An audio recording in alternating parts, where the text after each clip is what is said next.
Dusty's dream. The sun, a branding iron on the Texas plains, hammered down as Dusty Rivers rode. The saddle, a faithful companion, offered its rhythmic squeak against the vast quiet of his ranch. He shielded his eyes, the horizon dissolving into a shimmering mirage. But Dusty's mind wasn't on the sun-baked soil or the grazing herds. He envisioned gleaming rails, a steam engine exhaling clouds of promise, the future thundering toward redemption. Dust devils danced around his mount, a gritty ballet against his worn leather leggings. He lowered his hat, the band already slick with perspiration, and heard, in his mind's ear, the train whistle, a sharp, triumphant call carried on the breeze, heralding prosperity. Some, he knew, dismissed his vision as a pipe dream, content with redemption's tranquil, dusty existence where life unfolded at the ambling pace of a longhorn drive. But Dusty envisioned a town reforged, a chance for it to truly embrace its name. He pressed his heels into his horse's flanks, the railroad dream an ember in his soul. He'd prove them wrong. He had to. The town hall reeked of stale tobacco and anxious energy. Dusty, his boots solid on the creaking platform, surveyed the assembly, weathered cattlemen, cautious shopkeepers, curious townsfolk. He knew them all, had shared laughter, hardship, and a drink or two. But tonight he needed more than camaraderie, he needed their faith. "Folks," he began, his voice roughened by years of open skies and cattle calls, "I'm no silver-tongued speaker. I'm a rancher. But I see something for redemption, something grander than we've ever dared imagine." He pointed toward a large map propped against the wall. "The railroad. It's more than just iron and coal, it's a key. A key to unlocking a future for all of us." A ripple of voices spread through the room. Old Man Hemlock, the town's self-appointed philosopher, cleared his throat theatrically. "Railroad? Dusty, we're doing just fine. No need for a smoke-belching beast to disrupt our peace." Dusty met his gaze, his jaw firm. "Fine for whom, Hemlock? Fine for you rocking on your porch, lost in yesterday? What about the children? Their chance to seize tomorrow? The railroad provides industry, facilitates trade, ensures our harvests reach markets beyond the county's borders. It allows redemption to flourish, not fade away." He sensed a shift in the atmosphere, some faces softening, others remaining locked in skepticism. Martha Higgins, proprietress of the general store, voiced her concern. "But Dusty, the cost, it'll be astronomical. Where would we even start to find that kind of money?" "We'll unearth a way," Dusty countered, his voice resonating with certainty. "We'll combine our assets, we'll seek out a loan. We'll exhaust every avenue." He scanned each face, his gaze unflinching. "This isn't about personal gain, it's about communal growth. It's about sculpting a brighter destiny for redemption. Who stands with me?" A few hands rose tentatively. Then more, a surge of affirmation washing over him. Doubt receded, replaced by a spark of anticipation. Not a complete victory, but a vital beginning. Back at the ranch, lamplight painted long shadows across Dusty's study. He unfurled the map across his scarred mahogany desk. With a callous finger, he traced the proposed route, a sinuous iron trail threading through the Texas landscape. He needed the optimal path, the one requiring the least land acquisition, the one maximizing community benefit. The devil, he knew, resided in the details, and he was determined to exorcise him. Every bend, every slope, every potential hurdle demanded careful consideration. He must convince the railroad magnates that redemption represented a worthwhile investment. He had to transfer his vision to them, a thriving town, a secure future. The letter from Isabella sat unopened on the edge of the desk. He stole a glance, a flicker of remorse crossing his features. He should respond to her kind advances, maybe even explore something deeper. But the railroad possessed him, a consuming fire leaving scant space for anything else. Tomorrow, he resolved, he would write. Tomorrow, after he'd conquered the map, after he'd wrestled the iron horse into submission in his mind. Tomorrow, redemption would stand one step closer to its ordained future. A lady from the east. The stagecoach lurched to a halt, its arrival stirring a cloud of dust that momentarily obscured the already faded storefronts of redemption. Regina Sterling, clutching her reticule, stepped down, the hem of her dove-gray traveling dress immediately acquiring a fine layer of ochre grit. She surveyed the scene, her expression a carefully constructed mask of polite indifference. The sun beat down, the air thick with the scent of horses, manure, and something vaguely metallic that she couldn't quite place. It was different. A small delegation of women, their faces etched with curiosity and a hint of suspicion, approached. Mrs. Abernathy, the mayor's wife, stepped forward, her ample bosom preceding her like a ship's prow. Welcome to Redemption, Miss Sterling. We're so pleased to have you. Regina offered a small, practiced smile. Thank you, Mrs. Abernathy. I appreciate the warm welcome. The Inquisition began subtly. Questions about her journey, her impressions of redemption, her family back east. Regina parried each inquiry with practiced grace, revealing little. Yes, New York was quite bustling. No, she hadn't found the journey too arduous. Yes, she was looking forward to a change of scenery. She avoided specifics about her purpose, merely stating that she was considering opportunities in the West. Later, ensconced in the relative quiet of her rented room above the general store, Regina sat at a small writing desk. The room was sparsely furnished, the air close and still. She dipped her pen in ink and began a letter to her dearest friend, Clara. My dearest Clara, Redemption is certainly a place. It is not, I confess, the charming frontier village I had perhaps naively envisioned. The dust is pervasive, the social mores robust, and the men, well, let us just say their manners are somewhat less polished than those found in a Manhattan drawing room. She paused, tapping the pen against her teeth. She couldn't bring herself to be entirely dismissive. There was a raw, untamed energy to the place, a sense of possibility that hummed beneath the surface of the mundane. And there was something about the land itself, the vast, unforgiving landscape, that stirred something within her, a longing she hadn't known she possessed. However, she continued, there is a certain charm to the simplicity of life here. And, dare I say, a certain attractiveness to some of the local landowners. Mr. Harding, for example, has a substantial ranch and appears quite eager to impress. He even attempted to gift me a rather mangy-looking coyote pelt, which I, of course, politely declined. She hesitated again, then added in a smaller, neater script, there is also a Dustin who is the foreman at the Harding Ranch. He is, shall we say, less polished than Mr. Harding, but possesses a certain ruggedness. He seems a good man, quiet and steady. He is nothing I expected to find. I find myself intrigued. Regina sealed the letter with a sigh. It was a pale reflection of the turmoil within her. Redemption was not New York. These men were not the sophisticated suitors her family envisioned. And yet a seed of doubt, a whisper of rebellion had been planted. The life she had always known, the expectations she had always carried, suddenly seemed distant. She rose and walked to the window, gazing out at the darkening sky. The stars, unpolluted by city lights, blazed with an intensity she had never witnessed before. They seemed to beckon her, to challenge her to embrace a different path, a different future.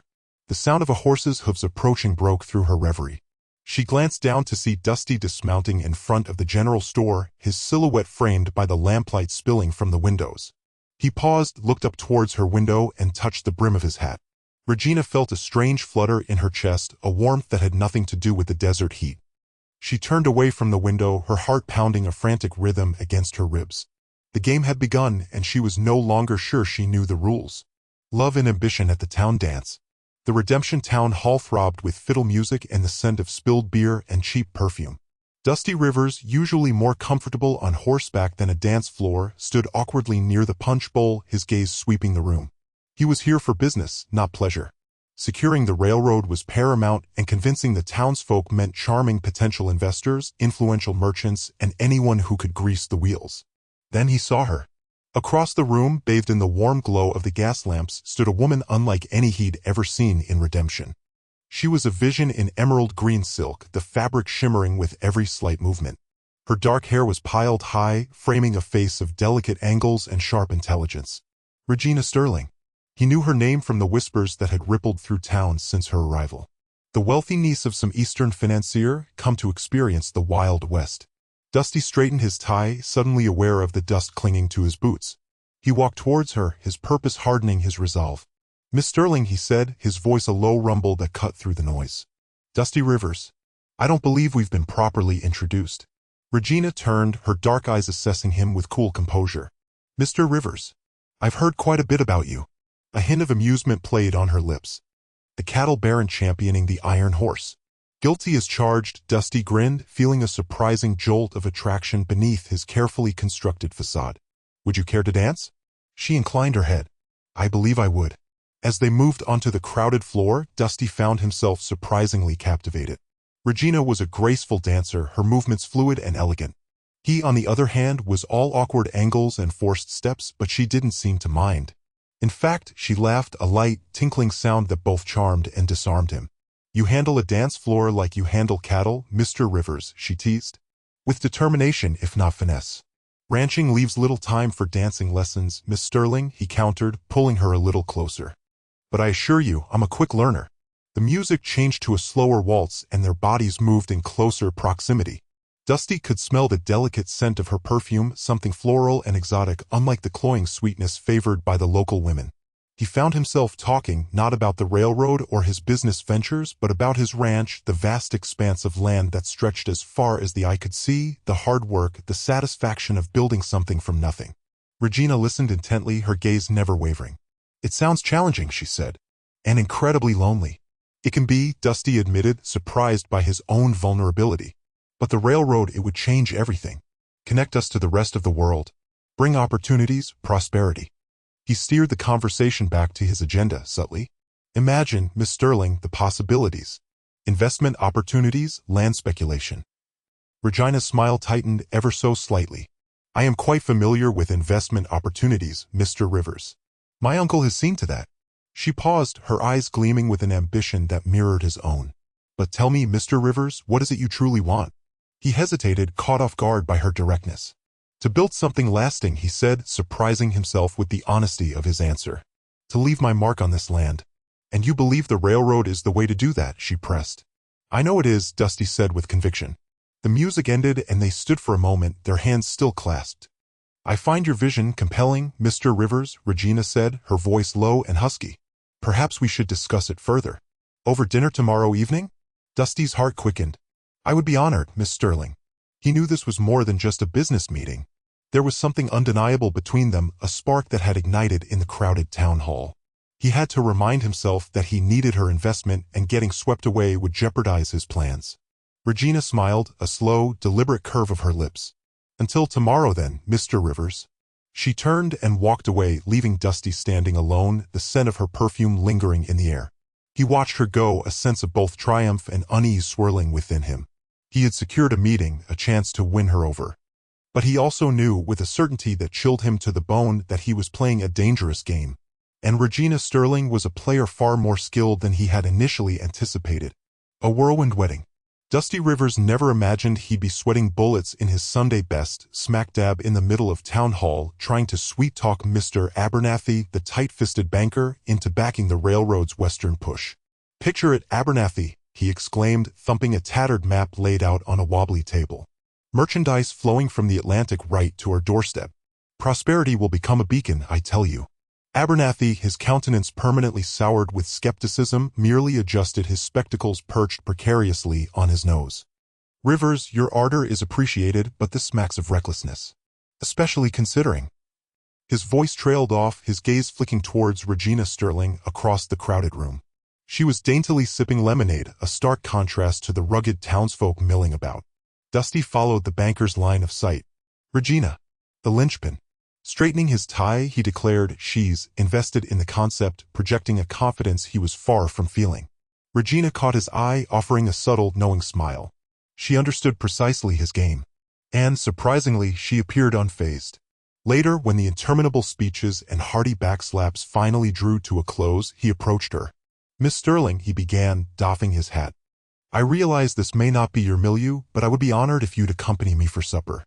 I'd like to elaborate on the railroad proposition. Regina cocked her head, her dark eyes, pools of midnight, assessing him. Dinner, Mr. Rivers? I assumed you'd be too occupied tallying your prospective fortune. A fortune is meaningless without someone to share its spoils, he retorted, the words feeling slick and unfamiliar on his tongue. A laugh, like wind chimes in a summer breeze, escaped her lips. Very well, Mr. Rivers. Dinner it shall be. The whirlwind commenced the very next day. The meal proved insightful. Regina possessed a keen mind, exhibiting shrewdness and posing incisive questions concerning everything from engineering intricacies to fiscal forecasts. He'd anticipated a frivolous socialite, instead he discovered a woman capable of outmaneuvering Abernathy himself. Consequently, on the third day, emboldened by a potent blend of ambition and burgeoning affection, Dusty proposed. To his profound amazement, she acquiesced. The wedding became a town-wide fiesta. Streamers festooned every edifice and the atmosphere vibrated with the strains of fiddles and boisterous camaraderie. Dusty, radiating joy, stood beside Regina, who looked radiant in a simple ivory gown, the harsh sun glinting off her sable tresses. He scarcely registered the preacher's sermon, his mind already consumed with railway schemes. He was marrying into affluence, true, but also a woman he sincerely respected, a woman who perceived prosperity's promise just as vividly. That evening, as the last celebrants meandered homeward, Dusty escorted Regina to the highest vantage point overlooking the valley. Indicating the sweeping terrain, he proclaimed, "This is it, Regina. This is where the rails will snake through. Directly through here, forging a link to the outside world." His finger traced the imagined route, his voice thick with fervor. "We'll construct a new prosperity, a flourishing nexus for trade and enterprise." Regina observed him, her expression inscrutable in the dim light. "It's ambitious, Dusty. It transcends ambition," he declared, seizing her hand. "It's our destiny." Weeks cascaded into a maelstrom of activity. Dusty was wholly absorbed in railway logistics, securing easements, and coordinating labor crews. He reveled in the frantic pace, feeling closer than ever to realizing his grand vision. Regina, conversely, seemed to recede into the background. One afternoon, Dusty discovered her poised by the window of the recently purchased dwelling, gazing out at the expansive, desolate landscape. The wind tousled her hair around her face, and her demeanor was remote, bordering on despondent. "What are you looking at?" he inquired, approaching. She remained motionless. "Just pondering." "Pondering what?" "About Clara," she murmured. "And the opera. And the scent of rain on paved streets." Dusty's brow furrowed. "That existence is behind you now, Regina. You're Mrs. Dusty Rivers. You're an integral part of prosperity now." She finally pivoted, her eyes brimming with a sadness he struggled to decipher. "Am I Dusty? Or am I merely a stepping stone?" He opened his mouth to object, but the words stagnated in his throat. He perceived the uncertainty in her gaze, the hint of regret. He had won her hand, but at what sacrifice? He had his railroad almost tangible, but the woman he'd vowed to cherish seemed impossibly distant. The secret letter. The delivery wagon clattered up the long drive, scattering a saffron cloud that stained the twilight air. Dusty, shading his eyes, observed its approach from the porch. Another blasted millinery container. Regina had been acquiring them at a rate that suggested they were headed for extinction, a notion he heartily endorsed. He much preferred her in working clothes, beside him in the saddle, but lately she seemed consumed by flounces and frippery. The driver, a callow youth with barely a whisker, struggled with the package. "For Mrs. Rivers," he piped, tipping his cap. "Signature, please." Dusty etched his name, the motion hampered by a day spent wrangling timetables and stubborn rail crews. He watched the conveyance retreat in a dust devil, then shouldered the hat box. Surprisingly weightless. Probably crammed with plumes and furbelows. He deposited it just inside the entryway, certain Regina would have apoplexy should he smudge it. Later, after supper, he discovered her in the parlor, feigning absorption in a novel. The hatbox sat innocently nearby, a sky-blue ribbon encircling it. Dusty eased into his customary chair by the hearth, his newspaper crackling in his grasp. He feigned focus on happenings in the capital, but his gaze kept gravitating toward Regina. She seemed altered, restless. Her eyes darted to the container, then back to her book, her brow creased in a concentration that lacked conviction. At last, she sighed, set the volume on the side table, and lifted the box. "New bonnet?" Dusty inquired, striving for nonchalance. "Just sorting," she murmured, her fingers trembling as she worked at the ribbon. Dusty unfolded his paper with a sharp rustle, concealing his face behind the newsprint. He listened, the stillness amplifying the soft whisper of tissue. Then, a sudden, sharp gasp. He chanced to glance over the top. Regina clutched a letter, her face ashen. Her eyes darted around the room as if anticipating an ambush. She unfolded the missive, her hands shaking with such intensity the paper fluttered. Dusty lowered the paper a fraction more, his pulse quickening. He couldn't discern the words, but he saw the blood flee her face. Her eyes widened, a complex blend of shock and anxiety? Dread? She reread the letter, her lips moving in silent recitation. Then she crushed it in her fist, her knuckles bone white. She surveyed the room again, her gaze locking on the fireplace. For a fleeting moment, Dusty thought she'd incinerate it, but she hesitated. Instead, she smoothed out the paper, folded it precisely, and tucked it into the bodice of her dress. "Everything all right, Regina?" Dusty asked, his voice carefully modulated. She flinched, startled. "Oh, yes, perfectly. Just a letter from Mother." Her tone was forced, her eyes evading his. "Anything I should be aware of?" he pressed, his gut twisting. "No, nothing at all. Just Mother being Mother." She managed a smile, but it lacked warmth. "I believe I shall retire early. I have a throbbing headache." Dusty watched her depart, the newspaper abandoned in his lap. He stared at the hat box, the azure ribbon a silent taunt. He knew Regina was dissembling. He knew that letter held more than just maternal platitudes. He rose, his boots thudding on the floorboards. He approached the hat box, picked it up, and gave it a gentle shake. Silence. He explored the interior, feeling the plush lining, the crinkle of paper. Emptiness. He went to the fireplace, prodded the embers, sending sparks dancing up the flue. He considered searching her room, violating her privacy, but he couldn't bring himself to the act. Not yet. He sank back into his chair, the burden of unanswered questions heavy on his chest. Regina was evolving. She was morphing into a stranger. And that letter, that cursed, clandestine message, lay at the epicenter. He knew with a chilling certainty that his existence was poised for upheaval and not for any good. The railroad seemed a lifetime away. Whispers and suspicions. The sun beat down, each drop of perspiration trickling down Dusty's spine, a small act of defiance against the constricting collar he'd suffered for the railroad men. He swiped at his forehead, the reeking scent of creosote clinging to his handkerchief. Damn progress. He longed for the familiar heft of a hammer, the honest labor of mending fences, a far cry from wrangling easements with those city types. His gaze drifted to the creek, a shimmering ribbon cutting through the arid land. A vibrant splash of green snagged his attention. Regina. Under the stark branches of a cottonwood she stood, her dress an improbable emerald jewel against the sere backdrop. But it wasn't just her presence, it was the man she engaged with. Dusty narrowed his eyes, struggling to discern the newcomer's features from the distance. Lanky, clad in a dark suit utterly foreign to Harmony Gulch. The conversation eluded him, but Regina's fidgeting hand near her neck spoke volumes. A tell he knew intimately. Discomfort. His gut clenched. A chasm had grown between them recently, a subtle frigidity that frosted their exchanges. He blamed the railroad's demands, the grueling hours, the relentless negotiations. But seeing her now, whispering with this, slicker, a more sinister explanation began to take root, thorny and poisonous. The surveyors droned on about inclines and carrying capacity, but Dusty's thoughts spiraled, circling Regina and her companion. He excused himself, feigning concern over a damaged waterline. He stalked toward the creek, his boots puffing small dust clouds, but the pair had vanished by the time he arrived at the cottonwood.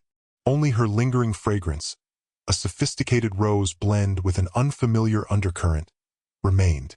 A perfume he hadn't gifted. The afternoon dissolved into a puzzle he couldn't solve. He lingered at the general store, feigning interest in coffee tins and fabric swatches. "Anything interesting passing through, Jed?" he inquired, striving for nonchalance. Jed stroked his beard, wrinkles fanning from the corners of his eyes. "Just the usual railroad crew, Dusty." "Why the interest?" "No reason," Dusty muttered, grabbing a chaw. He drifted to the saloon. The clamor of glasses and out-of-tune piano, a discordant soundtrack to the storm brewing inside him. Nursing a whiskey, neat, he leaned against the bar, scrutinizing faces.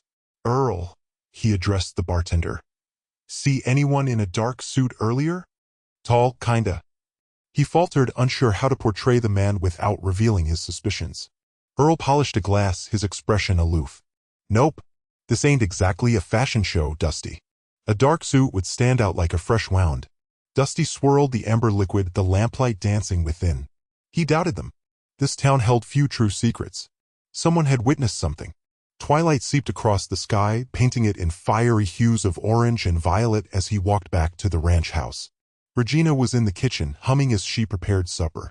She glanced up as he entered, her smile bright, but he detected a fleeting shadow in her eyes. "Unease? Remorse?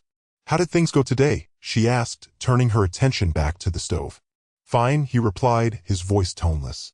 He studied her movements, her posture. He'd believed he knew her intimately, but now he looked at a stranger, a beautiful, unfathomable enigma. He fought the urge to confront her, demand answers, but the words jammed in his throat. He dreaded what she might reveal.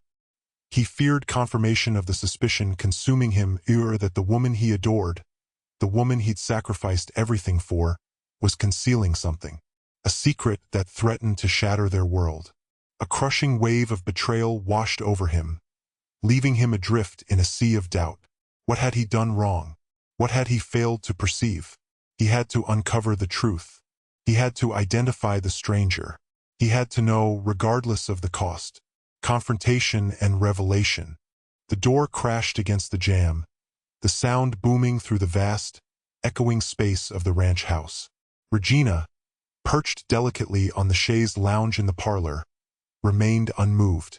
He marched toward her, his boots thudding on the polished boards, each footfall a stark pronouncement of his anger. Who was he, Regina? He bit out the question a jagged shard. The man I saw you with outside of town. And that letter, explain it. An eyebrow arched, perfectly sculpted, above eyes that glittered like frozen emeralds. Dusty, I truly haven't the slightest idea what you're implying. Don't play coy, he snarled, halting mere inches from her.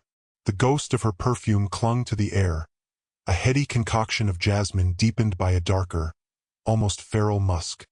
Once that scent had been his obsession, now it fueled his fury. I saw you, whispering secrets, exchanging something furtively. And the letter. I witnessed you concealing it. She rose, her spine straightening, though she remained a head shorter than him. This is my sanctuary, Dusty. I resent being subjected to this inquisition. Your sanctuary? A mirthless bark escaped him. This is supposed to be our sanctuary, Regina. Lately, though, it feels more like living with a phantom. He swept his hand, encompassing the room. Everything's fractured. You're fractured. Perhaps you've simply exhausted the novelty, she parried, her voice edged with frost. The rancher and his city bride. A tire trope, wouldn't you agree? That's a low blow, he countered, the fight leaching out, replaced by a throbbing ache of betrayal. I do love you, Regina. She turned away, the whisper of her silk gown filling the space. Love is a convenient word for you, Dusty. A manipulative tool. Like everything else. He felt her slipping away, dissolving with each precise syllable, each averted gaze. He had to know the truth. The railroad, is that the crux of it? Your family's fortune? They're trying to undermine it, aren't they? Regina offered only silence, her back a rigid line. Her very stillness was confirmation. Just tell me the truth, Regina. Please. She spun around, composure finally shattered. What do you want me to confess, Dusty? That I'm suffocating? That I rue the day? That my family would sever ties if they knew I was abetting this folly? Her voice resonated with tormented emotion, a volatile blend of anger and hopelessness. They built their empire on this land, Dusty. This railroad obliterates everything they've labored for. Everything I've ever valued. He reached, but she recoiled as if burned. Then why did you marry me? Why feign contentment here? I was foolish enough to believe I could reconcile the irreconcilable, she breathed, her voice barely there. I thought I could bridge the divide. But I can't. It's tearing me asunder. He studied her, his heart a cold weight in his chest. The woman he cherished was imploding, caught in a vice between two worlds, and his hands were tied. Where is it? He asked, his voice devoid of inflection. The letter. Regina hesitated, then indicated a dainty writing desk tucked into an alcove. Top drawer. She returned to the window, her form slumping. Dusty didn't wait for an invitation. He crossed to the desk and wrenched the drawer open. Inside, amongst gossamer scarves and fragrant sachets, lay the letter. His hands trembled as he unfolded it, the paper crisp and loud in the stillness. The elegant handwriting was undeniably her father's. His eyes raced across the page, widening with each damning line. It was far worse than he'd imagined. The letter mapped out a treacherous scheme to cripple the railroad project. But it transcended mere money or acreage. It was about dominion. About ensuring the Sterling family remained the unchallenged power in the territory. And it concluded with a chilling directive: Regina must persuade Dusty to abandon his ambition or face utter financial devastation. Her entire inheritance, her whole future, hinged on it. Dusty scanned the final sentence again, the words blurring through the fog of disbelief. He'd been a pawn, manipulated, and the woman he adored had been forced to choose between loyalty and love. The realization struck him with the force of a physical blow, stealing the air from his lungs and leaving him staggering. The ranch, the railroad, everything he'd striven for, was poised to be snatched away. He raised his gaze to Regina, her back still turned, a statue of anguish. He wanted to roar, to rail, to demand explanations. But all that escaped him was a strangled whisper. Regina. A sacrifice for love. Dusty watched the sun bleed orange over the tracks, the half-built trestle a skeletal finger pointing at the darkening sky. The air smelled of sawdust and sweat, a scent that had once filled him with purpose, with the promise of progress. Now it tasted like ash. He gripped the sledgehammer, the cold steel a familiar comfort against his trembling palm. He had spent months rallying the townsfolk, pouring his heart and Regina's fortune into this venture. Now he was about to dismantle it piece by agonizing piece. He swung, the hammer a dull thud against the wooden supports. Splintered wood flew, stinging his cheeks. Each blow was a hammer to his own dreams, to the vision he'd painted for Sterling Gulch. He swung again and again, the rhythmic destruction echoing in the vast emptiness of the plains. He pictured Regina, her face pale and drawn in the evenings, her silences growing longer. He heard the unspoken question in her eyes, was this what she truly wanted? A life tethered to a dusty, half-built dream? The next day, the town square buzzed with anticipation. Dusty had called a meeting.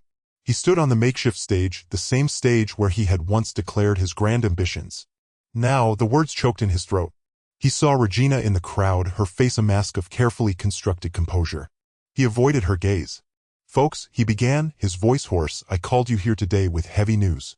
A murmur rippled through the crowd. "The railroad, it's failing." A collective gasp swept through the square. Old Man Hemlock spat tobacco juice onto the dusty ground. Martha Peterson clutched her rosary beads. Dusty continued, the lies tasting like bile. "The cost overruns are insurmountable. The investors are pulling out. We simply can't continue." He gestured weakly at the scale model of the railway, now a cruel mockery of his shattered hopes. "I've made mistakes. I overestimated our resources." He saw the disappointment etched on every face, the flicker of betrayal in their eyes. But he also saw something else, a glimmer of pity? Understanding? He dared to glance at Regina. Her composure had cracked. A single tear traced a path down her cheek. He finished his announcement in a daze, the words hollow and meaningless. The crowd dispersed, their dreams of prosperity dissolving like mirages in the desert heat. That evening, Regina found him in the barn, staring at a pile of discarded rail ties. The air hung thick with the smell of hay and failure. She didn't say a word, just stood there, her presence a silent accusation. He braced himself for her anger, her disappointment. But it never came. Instead, she walked towards him, her silk dress whispering against the rough-hewn floorboards. She stopped inches away, her eyes searching his. "Dusty," she said, her voice barely a whisper. "Why?" He shrugged, unable to meet her gaze. It was the only way. The only way for what? He finally looked at her, the pain in his chest a raw, throbbing ache. "The only way to give you back your life." Regina reached out, her hand cupping his cheek. Her touch was gentle, hesitant. "Dusty," she said, her voice thick with emotion. "There's something I need to tell you. Something I should have told you a long time ago." She hesitated, then took a deep breath. "The Sterling fortune. It's gone. My father gambled it all away before he died. I knew I had nothing when I married you. I thought I could make it work, that I could learn to love this life. But the truth is, I was terrified you would find out. I was terrified of losing you." The revelation hit him with the force of a physical blow. He stumbled back, his mind reeling. All this time, he had been trying to save her, to give her the life he thought she deserved, while she had been living a lie, afraid of losing him. The irony was a bitter pill to swallow. "So, all this, the railroad, you did it for me?" she asked, her voice trembling. He nodded, his throat too tight to speak. Regina stepped closer, her eyes filled with tears. "Then you need to know the truth, Dusty. I don't want my old life back. I want you. A new beginning." The meeting in the town hall crackled with a nervous energy, a far cry from the despair that had gripped Redemption just weeks before. Maps, dog-eared and smudged with ink, lay spread across the long wooden tables. Townsfolk, ranchers, even Mrs. Gable, the notoriously grumpy owner of the general store, were huddled in small groups, their voices a low hum of debate. Dusty stood at the front, Regina by his side, a strange calm settling over him. He knew they had to find a solution, not just for the railroad, but for the soul of Redemption. "We can't just abandon the idea," Silas, the blacksmith, argued, his voice booming. "The railroad is our future, but not at the cost of everything else." He gestured towards a proposed route that cut directly through prime grazing land. "Silas is right," Martha, a widowed rancher, countered. "My herd can't survive if you carve up the valley like that." Dusty raised his hands, silencing the growing murmur. All right. We hear you. That's why we're here. To find a route that works for everyone." He looked at Regina, a silent question passing between them. She nodded, her eyes shining with a renewed purpose. "Regina has offered to fund a complete survey of the surrounding area," Dusty announced, "to find alternative routes that minimize disruption to farmland and grazing land." A collective gasp filled the room. Regina, who had once seemed so detached from the town's struggles, was now stepping up in a way no one had anticipated. A small, almost imperceptible smile touched her lips. It felt good to be useful, to be part of something bigger than herself and her anxieties. The next few weeks were a whirlwind of activity.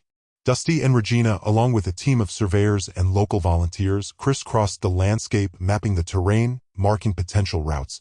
Dusty, usually so consumed by the minutiae of rail lines and schedules, found himself rediscovering the land he loved. Regina, clad in practical trousers and sturdy boots, surprised everyone with her sharp eye for detail and her willingness to get her hands dirty. They argued, they debated, but they worked together, their shared goal forging a new bond between them. One evening, after a particularly long day of surveying, they sat by a crackling campfire, the vast expanse of the star-studded sky above them. "I never thought I'd see you like this," Dusty said, his voice soft.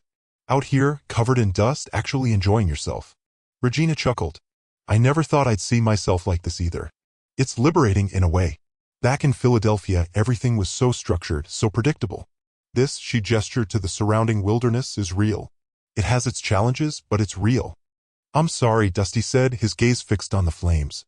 "For getting so caught up in the railroad, for neglecting you." Regina reached out and took his hand, her fingers intertwining with his. "We both made mistakes, Dusty. The important thing is that we're learning from them." Finally, after weeks of tireless effort, they found it, a route that snaked through the foothills, avoiding the most fertile farmland and grazing land while still providing a direct link to redemption. It was longer, more challenging to build, but it was a compromise that everyone could live with. The day the first train arrived was a celebration unlike anything Redemption had ever seen. The entire town turned out, lining the tracks, their faces beaming with excitement. Banners proclaiming "Redemption rides again" fluttered in the breeze. Even Mrs. Gable cracked a smile. The whistle of the approaching train echoed through the valley, growing louder and louder until the massive iron horse finally came to a screeching halt in the newly built station. A wave of cheers erupted from the crowd. People surged forward, eager to witness the arrival of the train that represented their future. Supplies and goods, long unavailable, were unloaded. New faces, merchants, and travelers stepped onto the platform, their eyes wide with curiosity. Dusty and Regina stood slightly apart from the crowd, their hands clasped tightly together. They watched as the townsfolk celebrated, their faces illuminated by the setting sun. The air was filled with the sounds of laughter, chatter, and the rhythmic chugging of the train. Dusty squeezed Regina's hand. The railroad hadn't solved everything, but it had given Redemption a new chance, a new beginning. And it had brought him and Regina closer than ever before. The secret letter, the gamble, the near disaster, all of it seemed distant, almost like a bad dream. Now, as the train idled, a symbol of hope, Dusty looked at Regina, and for the first time in a long time, he saw not a wealthy socialite, but the woman he loved, the woman who had helped him save Redemption.